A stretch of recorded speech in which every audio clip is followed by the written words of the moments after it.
It's the Sue Ann Show. Sue Ann Show. Sue Ann Show. Of Hourish Show.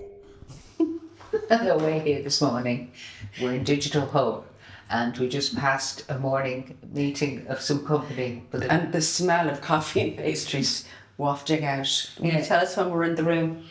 You're in the room. Are we?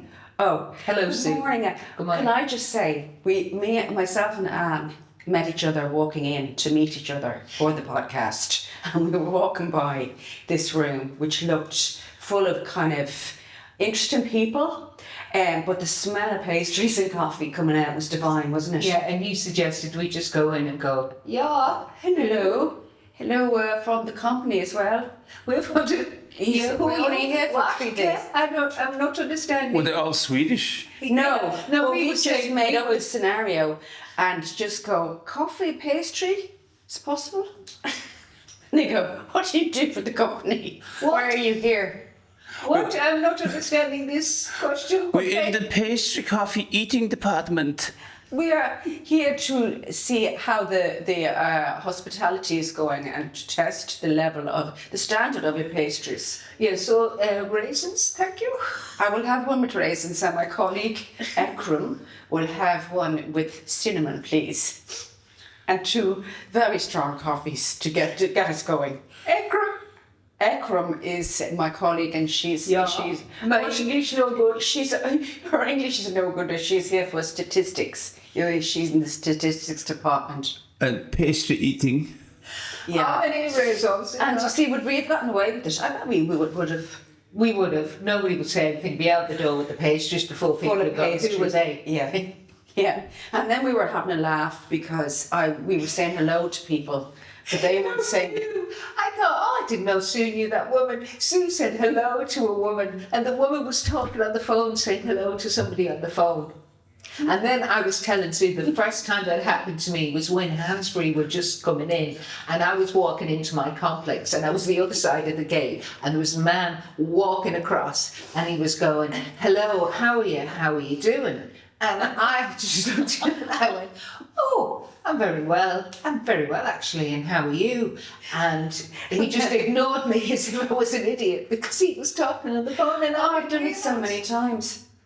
To take only 20 years prior when that happened, you phoned an ambulance. Well, so you see people walking around. I've seen people walking down the street talking loudly about their business. And you just want to... Yeah, it's when you see Yeah. And then you see no phone or earbuds or anything and you go, oh dear, it's just somebody who's lost their mind, unfortunately. Yeah, you don't know anymore. No. And then another thing you were saying was you just noticed a stain on your jacket.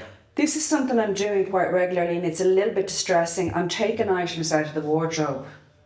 What I'm saying to myself, that's a lovely jacket. Why do I never wear that? Because there's a permanent stain on it that I can't get out. I was so relieved when you said it though, because I do that all the time. And I was telling you, I went to this conference and there was loads of very well turned out ladies, and I found this top in the hot press and I went, that'll do. That's quite nice. Yeah. And then I'm at the conference and I go, oh my God, there's a huge stain. And then splattery stains across the front. Yeah. And then I'm in the toilet. Yeah, trying to get them off. Then you go out and and there's more literally stains from just general spitting on yourself. No matter how much I try to be well turned out, I look crumpled. So do I. Do you know some people just have this perfection in the way they look? I know.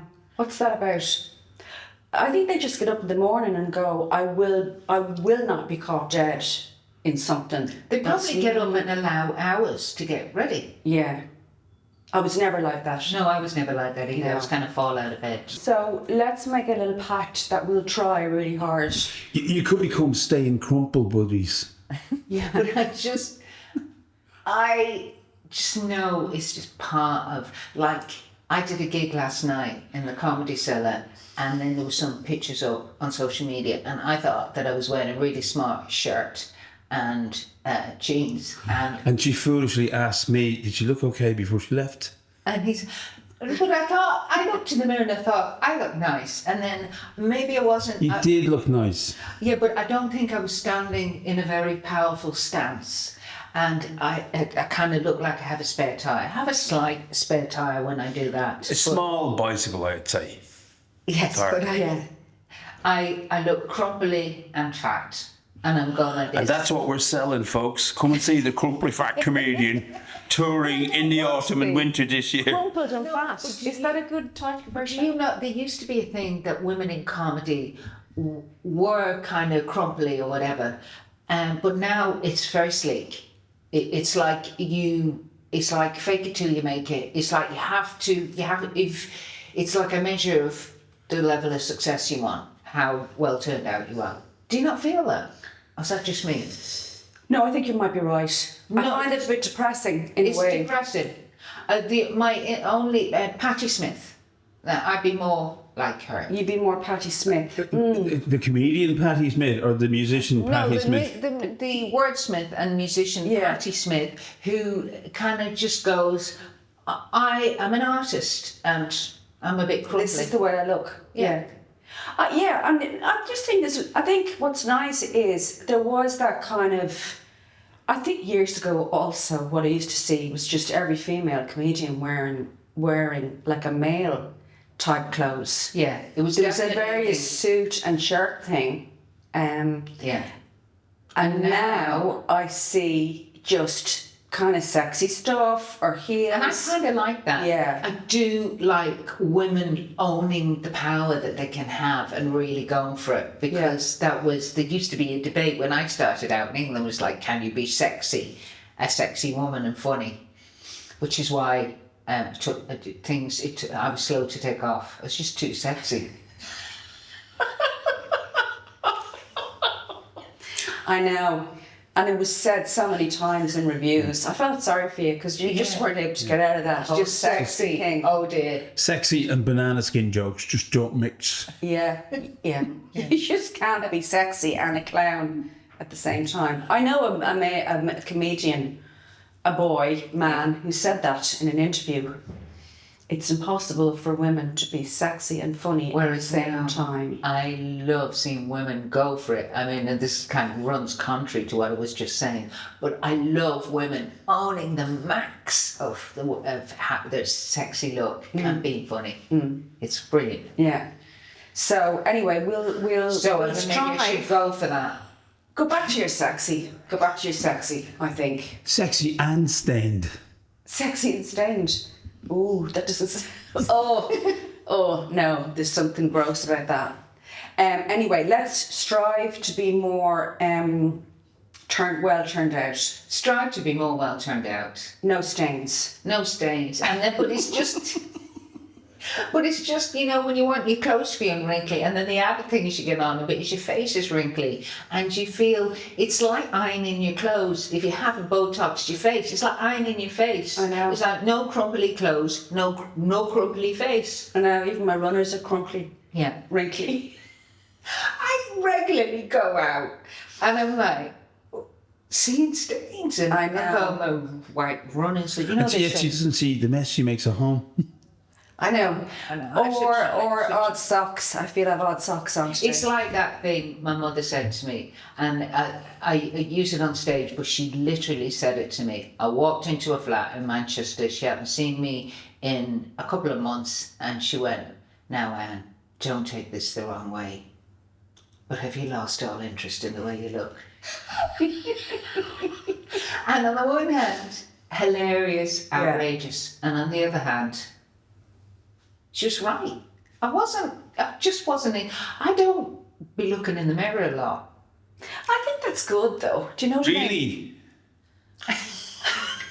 This is Anne's partner, Paul. Oh, stop being mean. I just I'm check asking the a fact. serious. I'm always just checking the level fact of check. fact. Fact It's check. fact check. I Yeah, do fact check. not fact to check. Fact check. Fact check. Do you know what was really interesting? Did I talk about this before? Say it. Anyway, I was working with younger people, and we. No, you didn't say it in the podcast. You said Was it it to telling me. you? I think this is really, really good. So we're living in the, you can't say that culture. So there is that woke thing that we have to adjust to, and I found it really interesting working with 24-year-old, 37-year-old, and then early 30s in the crew. Yeah. And there definitely is that thing of censoring, and you can't say this, you can't say that. Well, that's fine.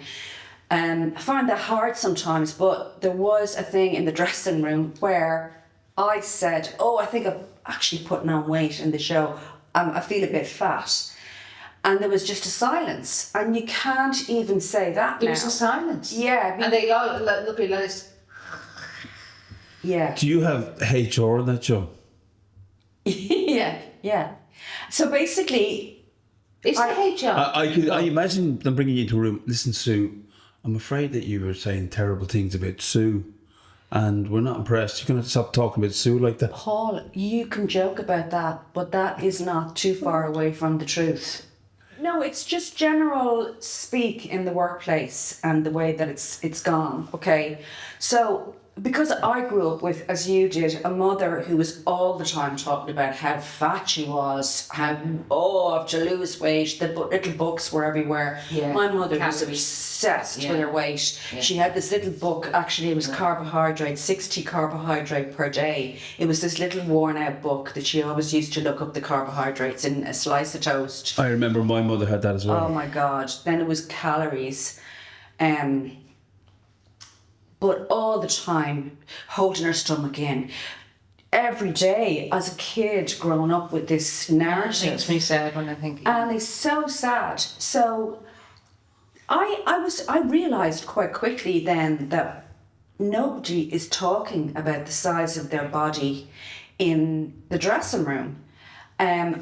Except for if it's I'm on a healthy eating plan. No one's saying the word fat. That's all grand, No but one's they saying, work in a business where, oh my God, if you want to do film, do telly, get there, you better be yeah, but it's unbelievably changing. skinny. It's changing. It is really changing, because certainly in theatre it's definitely changing.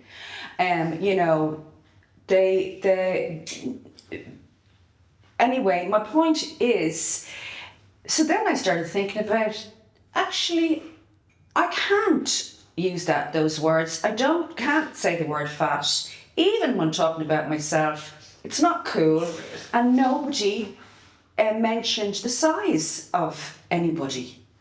And it's brilliant. Yeah. It's absolutely brilliant. But isn't it partly to do with, if you're saying something, even if it's about yourself, there's someone else in the room that might be of a different size, and they're being reminded of themselves. Yeah. There's also a danger of too much censorship as well, that no one can talk about anything. You felt that a little bit. I felt that a little bit. That way but lies brain tumours. There's not a huge amount you can do about that. And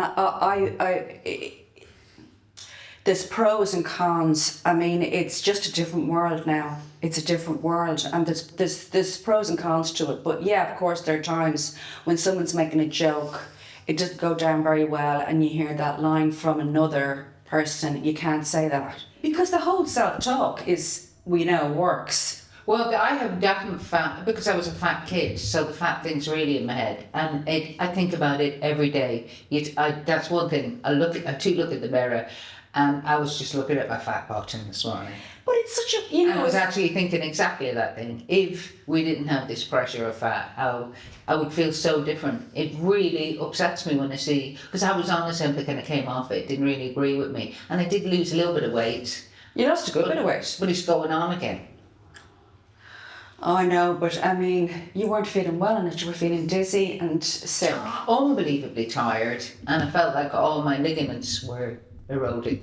Yeah, and half your legs gone. I was stained. There were stains everywhere. There were some I don't know stains what all it over was. your jacket. Yeah. Now we know that, and crumpled. And crumpled. Yeah. And it makes people go blind, and I already have eyesight trouble, so I just thought, was it Do you know worth it? what? I might be pounds overweight. I might be size 8, but if the white stick is detracting.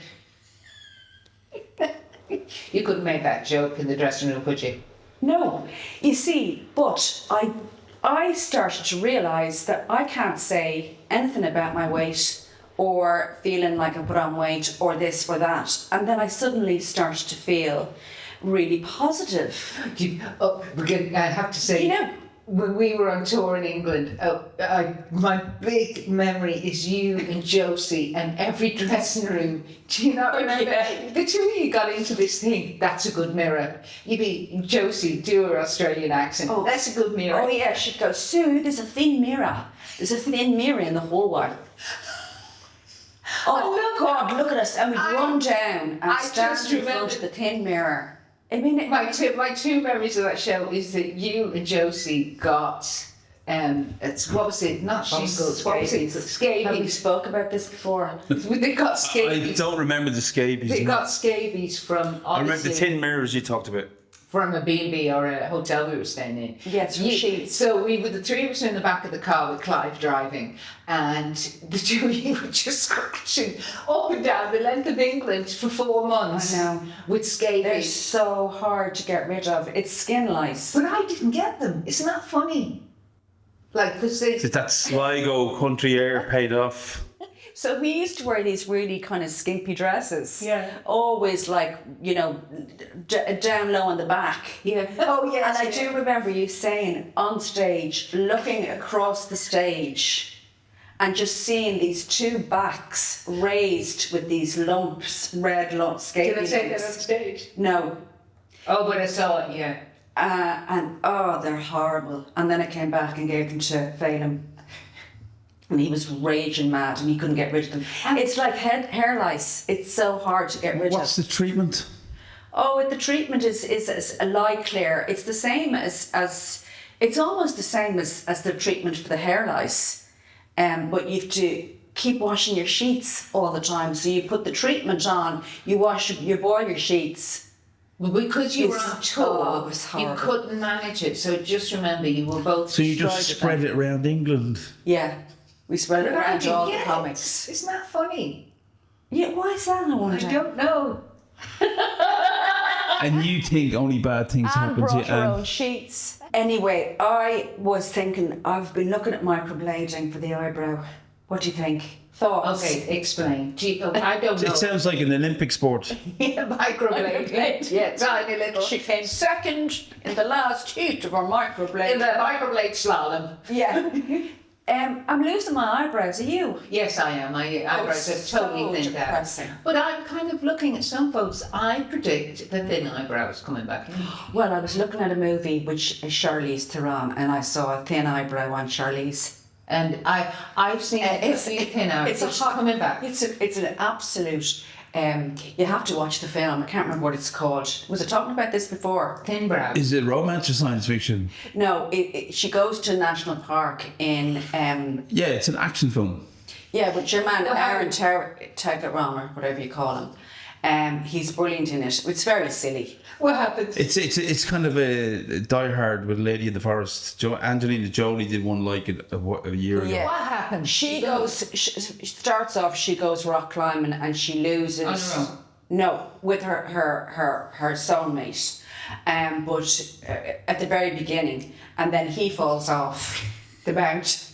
Yeah, but you know that's the time. You do. You know, it always starts off with Actually, it's cliffhanger with a woman. Is what it is. literally. So it's Robin Wright Penn did one about losing her whole family, and then she goes off to some remote place and nearly freezes to death with grief. Then she gets redemption. Oh, She meets somebody that's else. not my type of film. I like people in a French living room chatting. But anyway, No, you'd love both of these movies because they're. what happens to it? Her Because they've love got tin dies. eyebrow ladies. I In them. love this. We were talking about thin eyebrows. Just tell us quickly what happened. I will. She loses her soulmate, but anyway, they were kind of splitting up anyway because he said, I can't take all this cliffhanging anymore. It was their life. Their life was going to hang off rocks, and she was just a total thrill seeker. Yeah. So anyway, and also he's quite a high profile actor. And I went, interesting, his career must be on the downturn because we lose him in the first 3 minutes. But that's the psycho trick when Janet Leigh gets killed in the shower, and she was a high profile actor. Interesting. So she goes off and she goes to the national park. Now it's a bit of a, something's coming down the track when she walks into the information at the information desk and they go and she goes, who are those people there? The photographs of those people. And he went, oh, be careful out there. We lost them. These are the people we've lost over the last 10 years. And you go and you go, oh, what's going on? Anyway, she goes off on her own and then she meets... Why did she go on her own? Because she's in complete grief. Oh, okay. So you do things... Won't you go back and tell his family? This is later. It's not like... It's later. Okay, yeah. She meets Taron Egerton, isn't that the way that you pronounce his name? And he's a psycho. The Aussie actor. No, he's not an Aussie actor. I think he is. But I won't argue. We look it up, see. But I don't... He's talking like this in the film, I don't know. Anne, you've just spoken about you can't say fat, and you certainly can't... Do Sligo accents. I was doing a puppet. But what I'm going to do is I'm going to put a beep. I had a puppet image in my head when I was doing that. Anyway, blah blah blah. She there's a whole thing. She gets hunted by her man. He's a psycho killer. Well, she has thin eyebrows. She looks amazing, and she has not gone for the full eyebrow. I've noticed. So maybe she's fashion forward. You see, I think the fashion forward thing is I think it's coming back. I want it to come back, the thin eyebrow. But there's a lot of people who are so committed to big fat eyebrows and they've got them tattooed on that they were going to try and cling to it as a fashion choice. Now, is microblading a tattoo? I said it in the dressing room, and the young folk in the cast said, be careful because you for exactly the same reason as you said, the eyebrow fashion will change. The big eyebrow is in. Character changes. I'm talking about it. Did we have microbladed brows in Victorian times? Sorry, Chuck. Can't. You're not right. For that urchin. With your microbladed brows. No, this is not about fashion. This is about actually having an eyebrow. I mean, mine are nearly... What is microblading, please? They tattoo eyebrow strokes into where you're bald on your eyebrow. It's nothing to do with fashion. It's about having an eyebrow. I know, but the thickness and the width is a choice. Do you want to make it? Can I just say, Sue? Yes. I see your eyebrows and I think you might have eyebrow anorexia. They're fine. Paul, that's me having spent an hour on my eyebrows. Show us.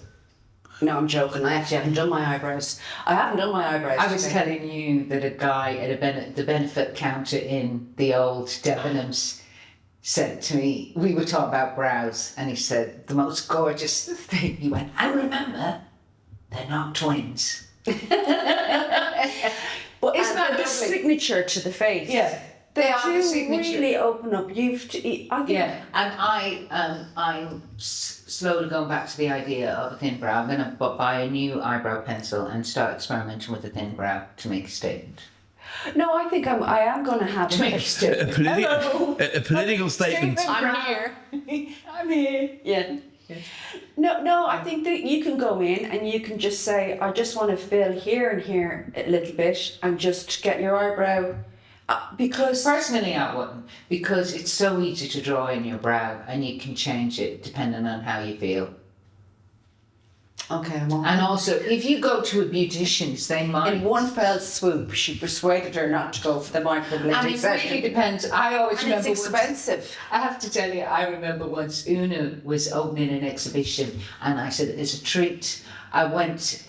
Some hairdressers in Grafton Street also did makeup and I paid I got a €60 voucher for Una. I said, I booked you and you're going to get your makeup done before. She rocks up and oh my God, it was the insanest makeup. It was like big panda eyes and she just looked loony. Oh, She no. looked loony. The You teachers should be were so laughing. careful. And you might get a person like that who does the loony job because their aesthetic is different. Yeah, it reminds me as well when we used to get our makeup done. I'm not saying anything about the makeup ladies in RTE now because they are really, really good. Oh, but some of them used to plaster. We used to go in and get our makeup done before going on RTE. We used to go on Yeah, a lot of a stuff. lot of stuff. And there were some who were famous for really the eyeliner. They felt like if you want to be on Irish telly, You have to have the navy eyeliner put in to right in there. But there was one You're time. not going on television unless you were eyes like a gator. The navy eyeliner.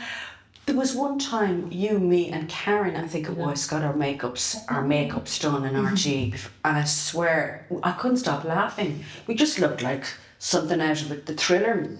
He looked ridiculous. We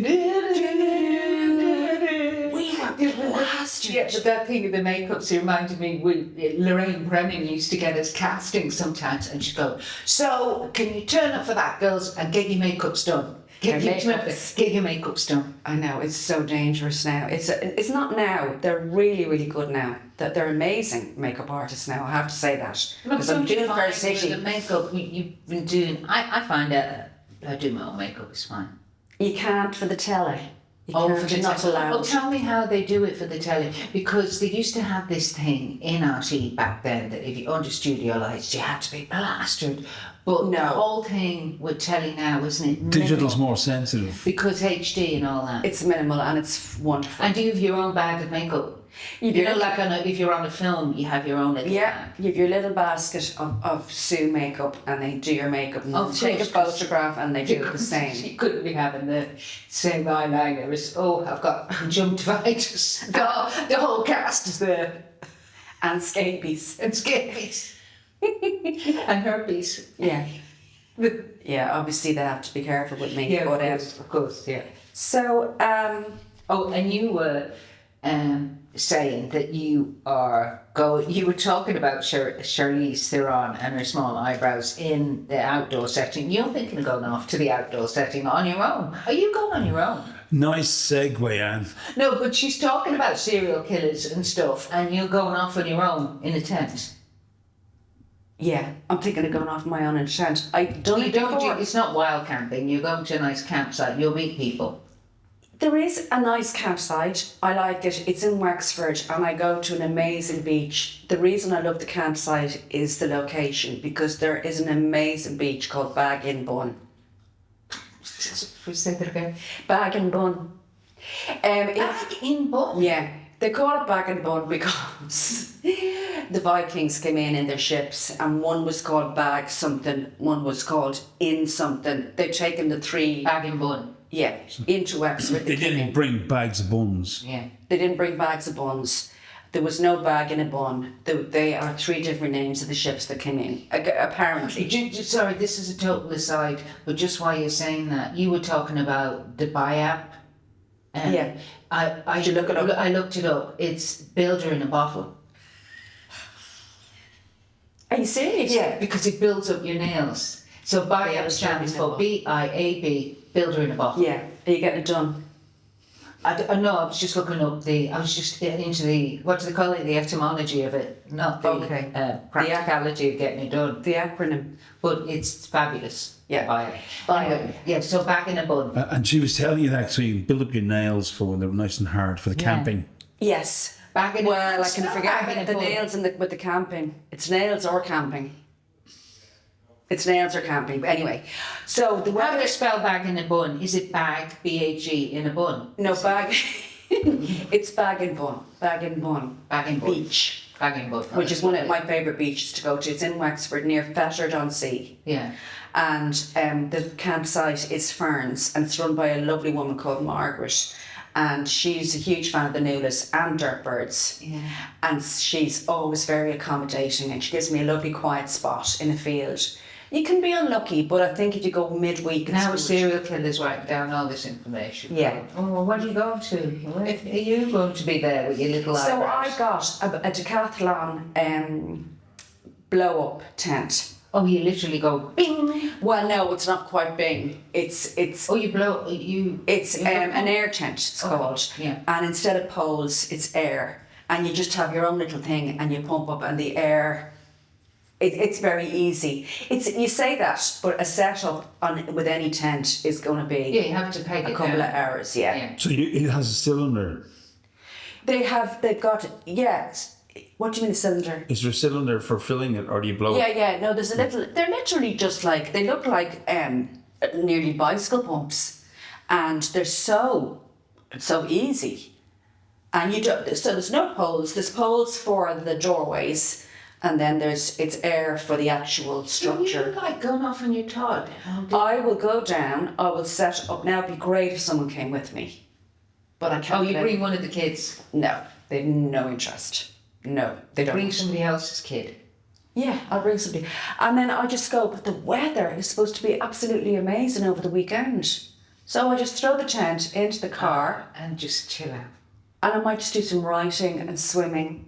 And Fatal might come down. He can do one night. Davy Crockett. That's you. You put on your raccoon hat. Anne was saying... You have to finish that song. And his inflatable tent.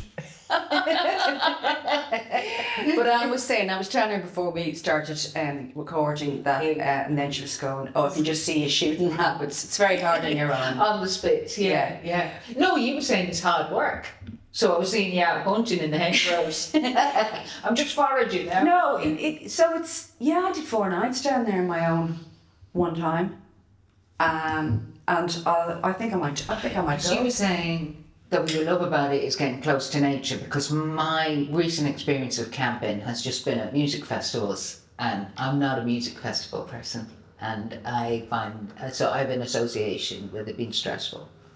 But you haven't had a proper camping holiday. That's not camping. Going to a festival with a tent is not camping. No, we're in a camp. Yeah, but it's not camping. It's not a camping holiday. You know what I mean? That's just necessity. Electronic noise and This is grumpy. No, to bring the I can tent. appreciate it. You've given me a bit of a go. I'd give it a go. Oh, I love it. It's not that many people love it. That's what I find frustrating, is that you talk to people and they go, you can see them going, no. I don't see the grow. I don't like the camp. It is not for everybody, you know. And what about midges and stuff? Yeah, there's midges. There's midges, there's And do you the have to birds. identify- The birds. The birds? What? The birds can be a problem. Well, what do they do? They wake you up very early in the morning. How? Get up! Come on, Davy. Knocking on your tent with their wings. Yeah. No, they can be a real... Oh, John Chorus. That's beautiful. No, I'm No, talking... it's not, Anne. What? I'm talking about seagulls and crows. I'm talking about the real fuckers. I mean, the what are they? birds. Why are they up at that hour? They don't even have jobs. I know.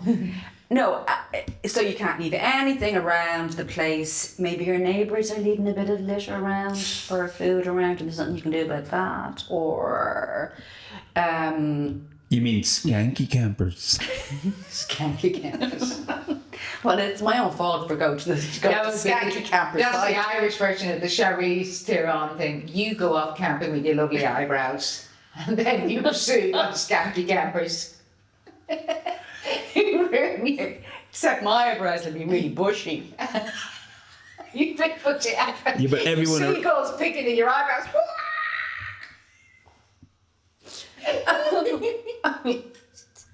I love those skanky I'm pushing campers. myself off going now. I can see the trailer for that one. They pushed her too far. The skanky campers. You just see these eyebrows. The eyebrows come with a torch. You just see.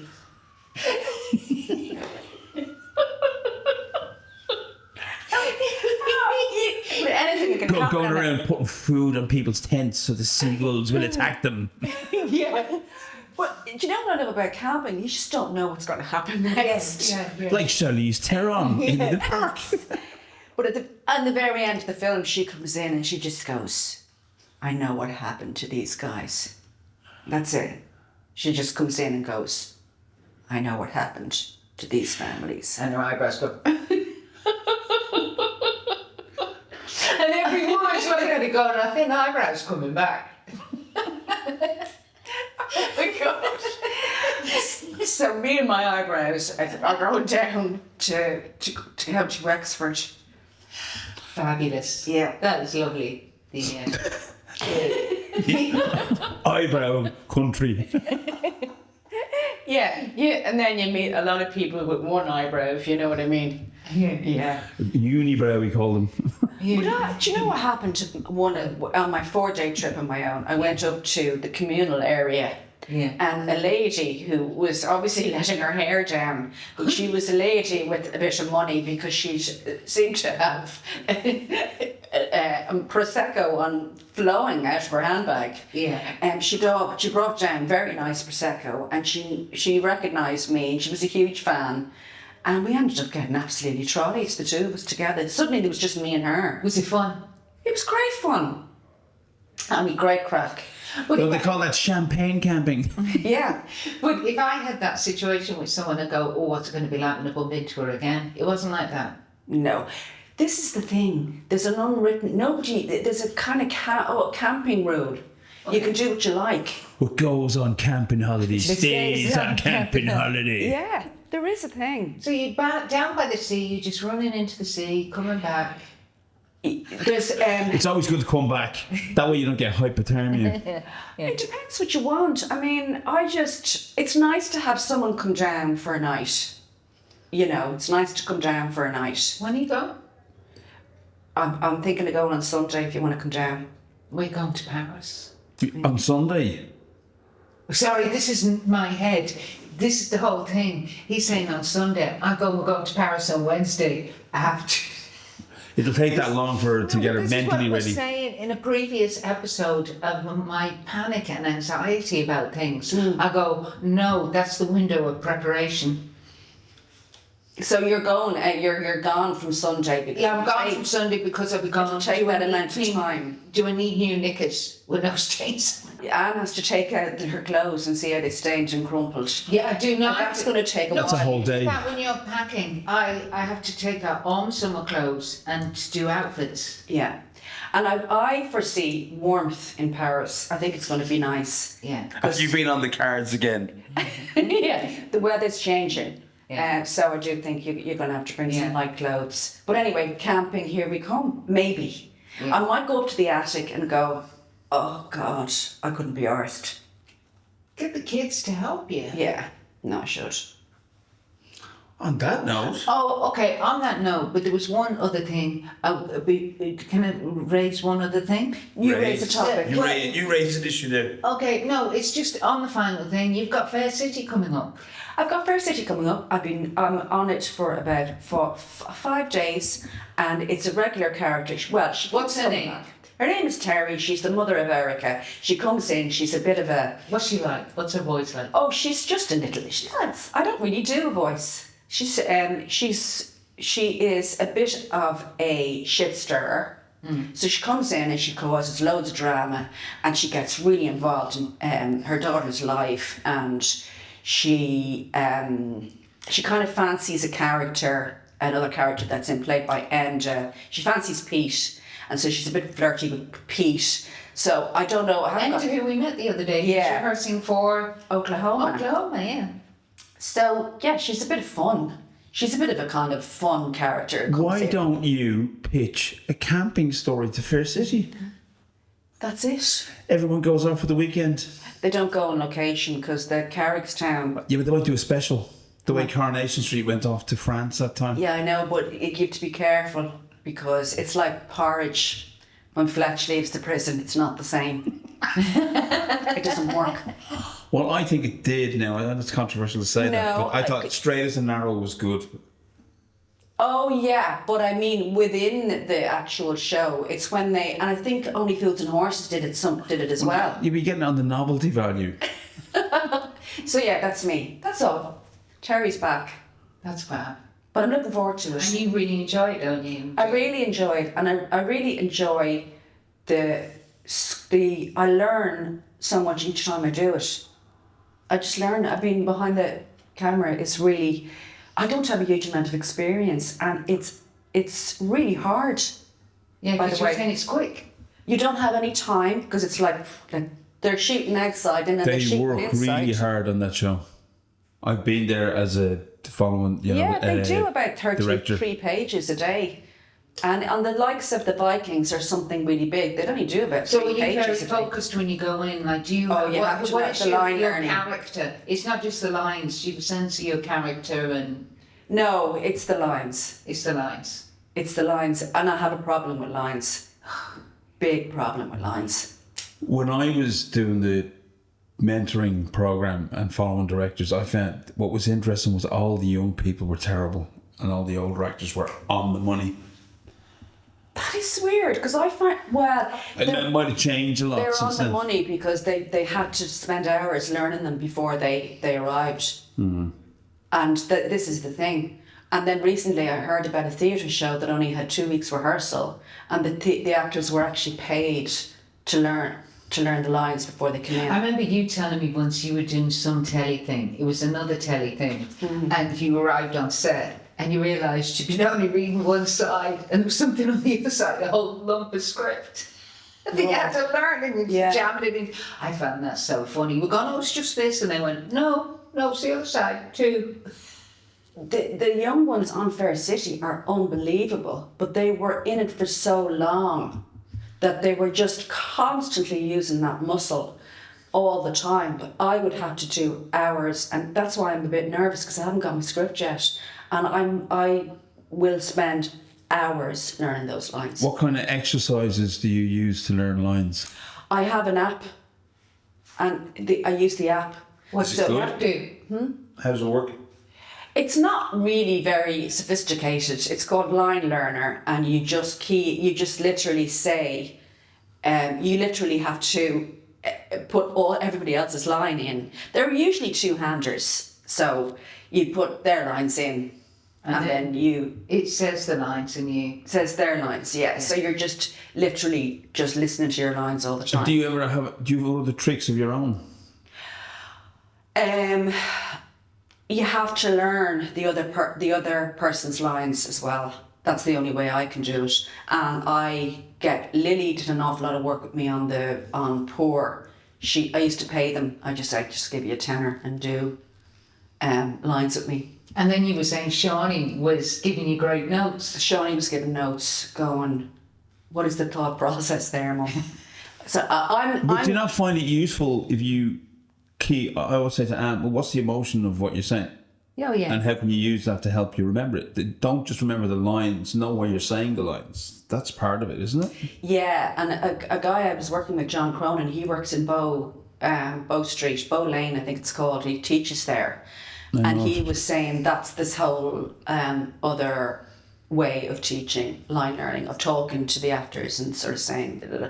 So everyone's very different, you know. Some people just have to learn them like a poem and then explore the emotion. Yeah. Do you know what I mean? Line learning is line learning, and it's just time and hours. Yeah. And it's really drudgy. And when you work. go in there, does your character have a lot of dialogue? Yeah, it's all talky, like it's all talky. Yeah, there's no climbing rocks in parks in Fair City. There's no silences or Guns and you never get a chance to use your eyebrows. There's no eyebrow acting. On that note, On that note, we're looking forward to seeing you on Fair City. and I'm going up to the attic, so I'll let you know how that goes. Fantastic. If you want to respond to any of the hilarity and stuff we've been talking about, Or give us topics to chat on. yes, indeed, you can email us sueannehalfhourishshow@gmail.com. Brought to you by Sue Collins and Anne Gildee. Producer Paul Farron.